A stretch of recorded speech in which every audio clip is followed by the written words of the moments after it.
వస్తుంది, additional circles కూడా మాకే యాడ్ చేసిండ్రు, మేమేం చేయలేని పరిస్థితి ఉందని వాళ్ళు చెప్తున్నారు. అంటే జిహెచ్ఎంసీ కమిషనర్ గారు శ్రద్ధ పెట్టి ఈ మేనేజ్మెంట్ ప్రాపర్గా చేసినట్టయితే డెఫినెట్గా చెత్త లేకుండా ఉంటుంది. ఇంకొక విషయం మాకు తెలిసింది ఏంటంటే ఒక్కొక్క యూనిట్లో దాదాపుగా 18 మంది పారిశుద్ధ్య కార్మికులు ఉంటారు, అంటే జనాభాని బట్టి ఇస్తారు. ఇప్పుడు అదంతా కూడా అవుట్ సోర్సింగ్ కాంట్రాక్ట్ ఇస్తున్నారు. ఇచ్చినప్పుడు ఏమవుతుంది, ఓ 15 మంది దాకా 14 మంది దాకా వాళ్ళు రిటైర్ అయిపోవడమో పనులకి వెళ్ళిపోవడమో జరిగితే మళ్ళీ రీఫిల్ చేస్తలేరు వాళ్ళు. దాంతో ఒక్కొక్క యూనిట్లో 2-3 ఉంటున్నారు. చెత్త మాత్రం ఎక్కడికక్కడ పేరుకపోయి ఉంటుంది నగరంలో. దీని మీద ప్రత్యేక దృష్టి పెట్టాలని చెప్పి నేను కోరుతా ఉన్నాను. ఆ తర్వాత మేము ప్రేమ్ నగర్ కాలనీకి పోయినాం ఎర్రగడ్డలో. వాళ్ళైతే లిటరల్లీ నాల మీదనే ఉంటున్నారు, వాళ్ళకి అనేక సమస్యలు ఉన్నాయి. అక్కడ సమస్యలను తీర్చాల్సిందిగా ఆ ప్రజలు డిమాండ్ చేస్తూ ఉన్నారు. ఇక తర్వాత నెక్స్ట్ డే మలక్పేట్ నియోజకవర్గంలో మలక్పేట్ గంజుని చూడడం జరిగింది. పెద్ద గంజు, మంచి గంజు, కానీ రోడ్స్ లేక లైట్స్ లేక చాలా ఇబ్బందిగా ఉంది. వీటన్నిటిలో కామన్ ఫ్యాక్టర్ ఏంటంటే జిహెచ్ఎంసీ గంజు దగ్గర కూడా ఆప్షన్ వేస్తుంది, పార్కింగ్ కానీ ఇంకోటి కానీ పైసలు అయితే ఫెసిలిటీస్ని అయితే సేమ్ ప్రాబ్లం. దానికోసం జిహెచ్ఎంసీ ఫోకస్ చేయాలని చెప్పి మేము కోరుతా ఉన్నాం. తర్వాత హైదరాబాద్ స్టీల్ వంతెన కడతామని చెప్పారు మలక్పేట్లో. ఎక్కడెక్కడైతే హైదరాబాద్ నగరంలో బ్రిడ్జిలు పెండింగ్ ఉన్నాయో పనులు కాక ప్రతి చోట యాక్సిడెంట్లు అవుతున్నాయి. మంత్లీ 4 to 5 పీపుల్ చనిపోతున్నారు. Same story with Malakpet bridge. త్వరితగతిన దాన్ని పూర్తి చేయాలని కోరుతా ఉన్నాం.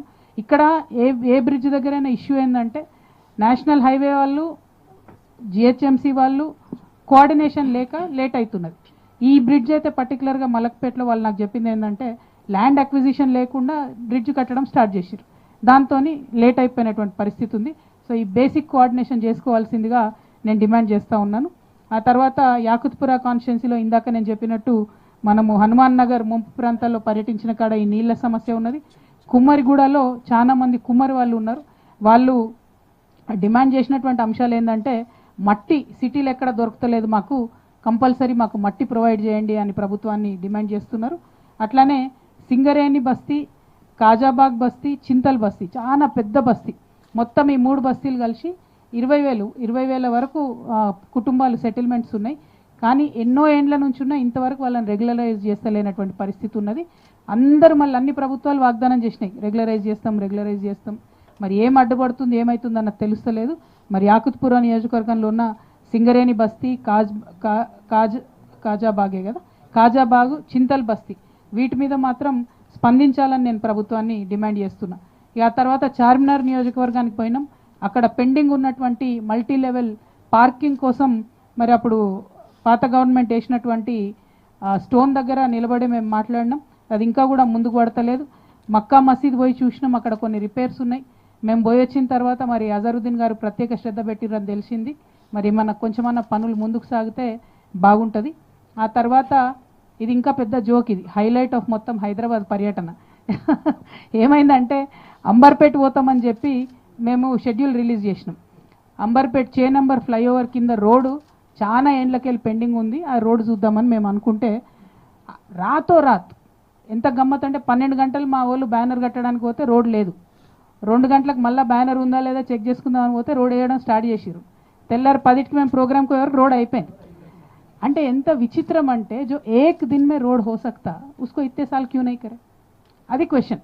ఒక్క రోజులో అయ్యే పని ఎందుకు చేయలేదు అంటే ఒకడు అడిగేటోడు ఉంటేనే ముందడుగు పడుతుంది. అందుకోసమే జాగృతి ముందుకు వస్తుంది అన్నటువంటి విషయాన్ని ప్రజలకు తెలియజేస్తూ మరి అదే అంబర్పేట్ నియోజకవర్గంలో అంబర్పేట్ ముసరాంబాగ్ కనెక్టివిటీ బ్రిడ్జ్ ఉంటుంది, అది ఆగిపోయింది, భయంకరమైన పరిస్థితులలో ఉంది. అది మొన్న వచ్చిన వరదకైతే అంత కొట్టుకపోయింది, దాని కన్స్ట్రక్షన్ కూడా బాగాలేదు.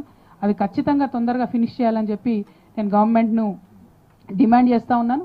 తర్వాత సికింద్రాబాద్ నియోజకవర్గానికి వచ్చినాం.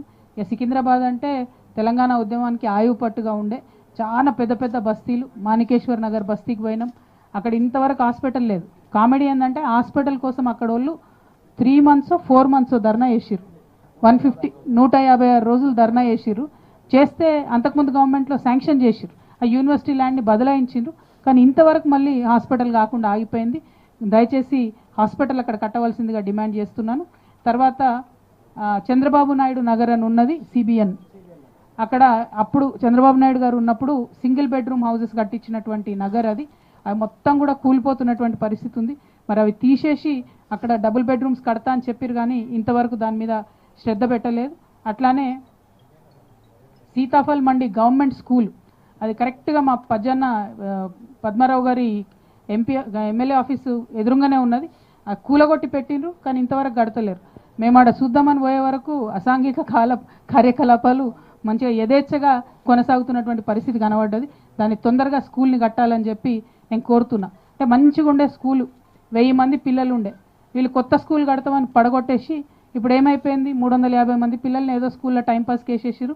మిగతా 600 మంది పిల్లలు ఎక్కడెక్కడికి పోయినారో చెల్లా చెదరైపోయారు. మొత్తం కట్టకుండా పెట్టిండ్రు. దాని మీద తప్పకుండా దృష్టి పెట్టాలి ప్రభుత్వం అని నేను డిమాండ్ చేస్తూ ఉన్నాను. ఆ తర్వాత వారాసిగూడ క్రాస్ రోడ్, ఇదైతే మరి ఘోరంగా ఉంది. రష్ భయంకరంగా పెరిగిపోయింది. ఎన్నో రోజుల నుంచి రోడ్ వేస్తామంటారు. మేము అక్కడ దిగి చూసినాం. అంటే ఎట్లా అంటే 1950లో ఉన్న హైదరాబాద్ ట్రాఫిక్కి సరిపోయేటట్టు ఉంది ఆ రోడ్. ఇప్పుడున్న దానికైతే సరిపోయేటట్లేదు. కాబట్టి ఆ రోడ్ విస్తరణ పనులు చేపట్టాలని డిమాండ్ చేస్తున్నాం. అట్లనే ముషీరాబాద్ నియోజకవర్గంలో అడిక్మెట్ బస్తీ సందర్శించిన కాడనే ఈ నీళ్ళ బాటిల్, దీని పరిస్థితి పెట్రోల్ వాసనతో ఘోరంగా ఉన్నది. మరి దీన్ని వెంటనే సరిచేయాలని చెప్పి స్థానికులందరూ కూడా కోరుతున్నటువంటి పరిస్థితి. మరి ఈరోజు పొద్దున ఖైరతాబాద్, ఈరోజే కదా కార్వాన్, నిన్నటిది సారీ, ఇంకొక 2 ఉన్నాయి. నిన్న కార్వాన్లో వెళ్ళినాం. వెళ్తానే బాపుఘాట్ దగ్గరికి వెళ్ళినాం. అక్కడ ఇంతకుముందు నేను చెప్పినట్టు పరిస్థితి ఉండే. ఆ తర్వాత జియాగూడ కబేల్, బేసికలీ అక్కడ మొత్తం మేకల మండి ఉంది. జియాగూడలో మేకల వ్యాపారం జరుగుతుంది.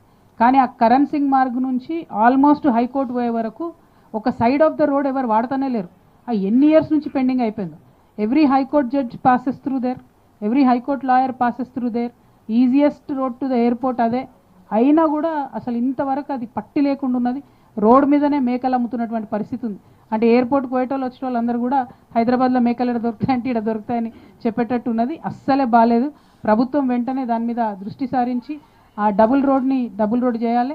మేకల మండిని ఆధునీకరించాలి. డబ్బులు వచ్చినాయని చెప్తున్నారు, కానీ ఇంతవరకు ఇవ్వడం లేదు. దానికోసం నేను డిమాండ్ చేస్తూ ఉన్నాను. అట్లానే తర్వాత అక్కడ ఒక మంచి గోశాల ఉంది జియాగూడ.